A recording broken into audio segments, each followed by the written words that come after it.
நந்தி மகந்தனை ஞான கொழுந்தினை உந்தியில் வைத்து அடி போற்றுகின்றேனே.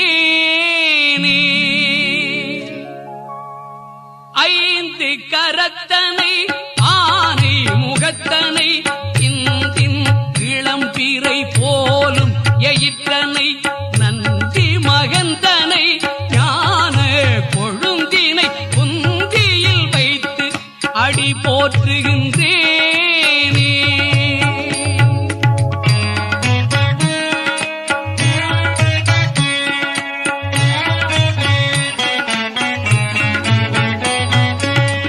யான் பெற்ற இன்பம் பெருக இவ்வையகம் வான்பற்றி நின்ற மறைப்பொருள் சொல்லிடின். யான் பெற்ற இன்பம்